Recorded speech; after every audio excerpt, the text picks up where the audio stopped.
नमस्कार दोस्तों, स्वागत है आपका आज के मुख्य समाचारों में। जी हां दोस्तों, आपको यहां पर देखने को मिलेंगी आज दिन भर की तमाम बड़ी खबरें मुख्य समाचारों के रूप में। तो दोस्तों, आप सभी लोगों से रिक्वेस्ट है, सबसे पहले इस वीडियो को एक छोटा सा लाइक जरूर दे दीजिए। तो चलिए दोस्तों, जान लेते हैं आज की पहली बड़ी खबर। उत्तराखंड में यूसीसी ड्राफ्ट को कैबिनेट की मंजूरी, 6 फरवरी को विधानसभा में होगा पेश। जी हां दोस्तों, उत्तराखंड में धामी सरकार ने रविवार शाम 6 बजे की कैबिनेट मीटिंग में यूनिफॉर्म सिविल कोड पर तैयार किए गए मसौदे को मंजूरी दे दी है। यूसीसी ड्राफ्ट सरकार के सामने पेश किया गया था। मीटिंग में उसी ड्राफ्ट पर चर्चा हुई और विधानसभा में पेश करने की मंजूरी दी गई। सीएम धामी ने शनिवार को भी यूसीसी के ड्राफ्ट पर चर्चा करने के लिए कैबिनेट की बैठक बुलाई थी। इस बैठक में 5 फरवरी से शुरू होने वाले विधानसभा सत्र को लेकर भी चर्चा की गई। इसके बाद दोस्तों, अगली बड़ी खबर। पीएम ने असम में मां कामाख्या कॉरिडोर का शिलान्यास किया। काशी और महाकाल कॉरिडोर की तरह विकसित होगा। 498 करोड़ रुपए खर्च होंगे। जी हां दोस्तों, प्रधानमंत्री मोदी ने रविवार को गुवाहाटी के वेटरनरी कॉलेज ग्राउंड में मां कामाख्या मंदिर कॉरिडोर समेत असम में 11,000 करोड़ से ज्यादा के प्रोजेक्ट का शिलान्यास किया। इसे महाकाल और काशी विश्वनाथ कॉरिडोर की तरह 498 करोड़ रुपए खर्च करके डेवलप किया जाएगा। प्रधानमंत्री ने लोगों को संबोधित करते हुए कहा कि अयोध्या में 22 जनवरी को श्री राम लल्ला की प्राण प्रतिष्ठा के भव्य आयोजन के बाद मैं अब यहां मां कामाख्या के द्वार पर आया हूं। आज मुझे यहां मां कामाख्या दिव्य लोक परियोजना का शिलान्यास करने का सौभाग्य प्राप्त हुआ है। इसके बाद दोस्तों, जान लेते हैं अगली खबर। केजरीवाल बोले, बीजेपी में चले जाओ तो सारे खून माफ, हमने कुछ गलत नहीं किया। आतिशी को क्राइम ब्रांच का नोटिस, कल तक जवाब मांगा। जी हां दोस्तों, दिल्ली के मुख्यमंत्री अरविंद केजरीवाल ने रविवार 4 फरवरी को केंद्र सरकार पर जमकर निशाना साधा। दिल्ली के रोहिणी इलाके में एक स्कूल के शिलान्यास पर उन्होंने कहा कि बीजेपी में चले जाओ तो सारे खून माफ हो जाएंगे, लेकिन हम ऐसा नहीं करेंगे। इससे पहले शनिवार 3 फरवरी को क्राइम ब्रांच की टीम केजरीवाल के घर पहुंची थी। वहीं रविवार को क्राइम ब्रांच ने मंत्री आतिशी को नोटिस दिया है। चलिए दोस्तों, जान लेते हैं अगली खबर। झारखंड में फ्लोर टेस्ट से पहले एक्टिव हुए शिबू सोरेन, 15 मिनट की मुलाकात में साध लिया नाराज विधायक, कल होगी अग्नि परीक्षा। जी हां दोस्तों, झारखंड में नई सरकार के गठन के बाद अब सत्तारूढ़ दल के लिए फ्लोर टेस्ट पास करना एक बड़ी चुनौती है, जिसके लिए झारखंड विधानसभा का 2 दिवसीय स्पेशल सत्र 5 फरवरी को बुलाया गया। वहीं फ्लोर टेस्ट में शामिल होने के लिए आज सत्तारूढ़ दल के विधायक हैदराबाद से रांची पहुंचेंगे। वहीं पार्टी से नाराज चल रहे लोबिन हेनब्रम ने शिबू सोरेन से मुलाकात की। इसी के बाद उन्होंने फ्लोर टेस्ट में पार्टी को समर्थन देने की बात कही है। लोबिन ने बसंत सोरेन से भी मुलाकात की थी। इससे पहले वे चंपई सोरेन को सीएम बनाए जाने को लेकर नाराज चल रहे थे। चलिए दोस्तों, जान लेते हैं अगली खबर।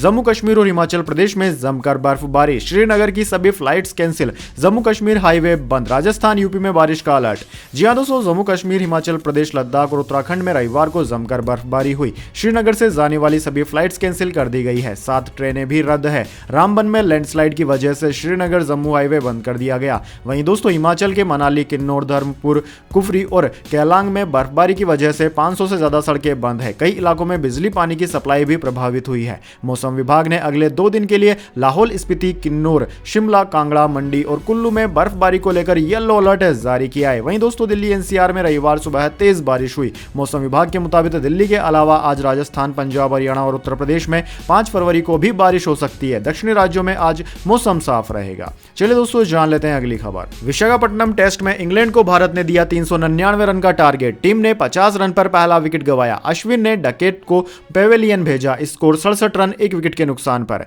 जी हां दोस्तों, भारत ने 5 मैचों की टेस्ट सीरीज के दूसरे मुकाबले में इंग्लैंड को 399 रन का टारगेट दिया है। तीसरे दिन का खेल समाप्त होते होते दूसरी पारी में इंग्लैंड को 67 रन पर 1 विकेट का झटका भी लगा। स्टंप्स पर चेक क्रोले 29 रन और रेहान अहमद 9 रन बनाकर नाबाद रहे। अभी इंग्लैंड को जीत के लिए 332 रन और बनाने हैं। बेन डकेट 28 रन बनाकर आउट हुए। उन्हें रविचंद्रन अश्विन ने विकेटकीपर केएस भरत के हाथों कैच कराया। वहीं दोस्तों, विशाखापट्टनम में रविवार को मुकाबले के तीसरे दिन भारत ने दूसरी पारी में 28 रन से आगे खेलना शुरू किया और 255 रन पर ऑल आउट हो गई। शुभमन गिल ने 104 और अक्षर पटेल ने 45 रन की पारी खेली। इंग्लैंड से टॉम हार्डले ने 4 और रेहान अहमद ने 3 विकेट लिए। इसके बाद दोस्तों, जान लेते हैं अगली खबर। ब्रिटिश सांसद बोले, बीबीसी की राम मंदिर कवरेज एक तरफा। कहा, उन्होंने सिर्फ मस्जिद गिराने का मुद्दा उठाया, वो भूल गए यहां 2000 साल तक मंदिर था।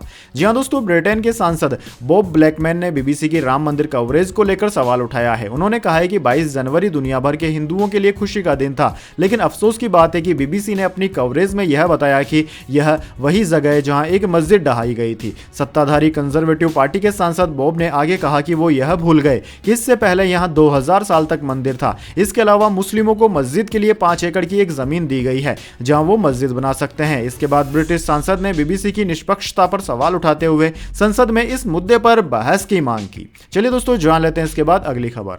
लद्दाख को पूर्ण राज्य का दर्जा देने की मांग, ठंड में हजारों लोग सड़कों पर उतरे, कहा लेह और कारगिल को अलग अलग संसद में सीटें दें। जी हां दोस्तों, लद्दाख को पूर्ण राज्य का दर्जा और संवैधानिक सुरक्षा दिए जाने की मांग को लेकर रविवार को भी प्रदर्शन जारी है। लेह में कड़कड़ाती ठंड के बीच हजारों लोगों ने सड़कों पर मार्च निकाला। इससे पहले शनिवार को लद्दाख में बंद का ऐलान भी किया गया था। प्रदर्शन का नेतृत्व लेह अपेक्स बॉडी LAP और कारगिल डेमोक्रेटिक अलायंस KDA कर रही है। इनकी मांग है कि लद्दाख को पूर्ण राज्य का दर्जा मिले और संविधान के 6ठे शेड्यूल को लागू किया जाए। साथ ही लेह और कारगिल को संसद में अलग अलग सीटें दी जाए। इसके बाद दोस्तों अगली खबर। दिल्ली या मुंबई नहीं, भारत के इस मशहूर शहर में सबसे ज्यादा खराब ट्रैफिक, नाम सुनकर दंग रह जाएंगे आप भी। जी हां दोस्तों, देश के सभी बड़े शहरों में फिलहाल ट्रैफिक की रफ्तार लगातार सवालों के घेरे में है। यह समस्या केवल भारत ही नहीं बल्कि पूरी दुनिया में बड़े बड़े शहरों में गाड़ियों की भीड़ और सड़कों के लिए सिमटती जगह ने ट्रैफिक की रफ्तार पर ब्रेक लगाने का काम किया है। एक शोध यानी कि ग्लोबल ट्रैफिक रिपोर्ट के मुताबिक ब्रिटेन की राजधानी लंदन को आधिकारिक तौर पर 2023 में गाड़ियों के लिए सबसे धीमा शहर बताया गया, जहां व्यस्त समय के दौरान लंदन में गाड़ियों की औसत रफ्तार केवल 14 किलोमीटर प्रति घंटा थी। वहीं दोस्तों सबसे खराब ट्रैफिक के मामले में भारत के भी 2 शहरों का नाम है। इनमें सबसे ज्यादा खराब ट्रैफिक बेंगलुरु और पुणे में है, जहां पर हर 10 किलोमीटर के लिए 28 मिनट का समय लगता है। चलिए दोस्तों जान लेते हैं इसके बाद अगली खबर। बिहार कांग्रेस के 16 विधायक हैदराबाद पहुंचे, ऑपरेशन लोटस के डर से चार्टर्ड प्लेन से भेजा, 12 फरवरी को फ्लोर टेस्ट में होंगे शामिल। जी हां दोस्तों, बिहार कांग्रेस ने अपने 19 में से 16 विधायकों को चार्टर्ड प्लेन से हैदराबाद भेज दिया है। ये विधायक शनिवार को पार्टी की बैठक में शामिल होने दिल्ली पहुंचे थे, यहीं से वे हैदराबाद रवाना हुए। कांग्रेस के पूर्व प्रदेश अध्यक्ष मदन मोहन झा के साथ ये विधायक चार्टर्ड प्लेन से हैदराबाद के RGI एयरपोर्ट पहुंचे। एयरपोर्ट से बाहर मीडिया से बातचीत में अखिलेश सिंह ने कहा कि सभी विधायक यहां से मुख्यमंत्री से मिलने आए हैं। इस दौरान कांग्रेस के एक विधायक ANI के रिपोर्टर को धक्का देकर आगे बढ़ गए। इसके बाद दोस्तों अगली खबर। बीजेपी पर वोट चोरी करने का आरोप, आम आदमी पार्टी के पार्षदों का चंडीगढ़ में प्रदर्शन।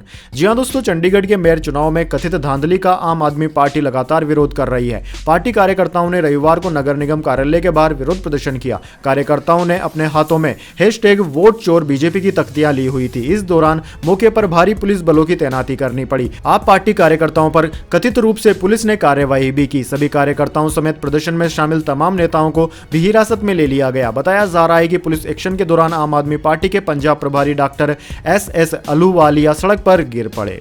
इसके बाद दोस्तों अगली खबर। इजराइल हमास के बीच आर पार की जंग जारी, IDF ने हिजबुल्लाह के ठिकानों पर बरसाए बम। जी हां दोस्तों, गाजा में इजरायली सेना ने हवाई हमले एक बार फिर तेज कर दिए हैं। दोनों तरफ से आर पार की जंग जारी है। गाजा में इजरायली सेना हमास के ठिकानों को चुन चुनकर निशाना बना रही है। IDF के जवान घरों और सुरंगों में घुसकर जबरदस्त हमले को अंजाम देते दिख रहे हैं। IDF ने तस्वीरें और वीडियो जारी कर इस हमले में हमास के कई ठिकानों को तबाह करने का दावा किया है। इनमें हमास के एक बड़े हिस्से को नष्ट करने की बात कही गई है। वहीं इन हमलों की वजह से 85% आबादी विस्थापित हो गई है। चलिए दोस्तों जान लेते हैं इसके बाद अगली खबर। मेरठ से ISI एजेंट गिरफ्तार, मास्को स्थित दूतावास में था। पाकिस्तान की महिला हैंडलर ने गिफ्ट मिलने का लालच दिया, फिर खुफिया सूचनाएं निकलवा ली।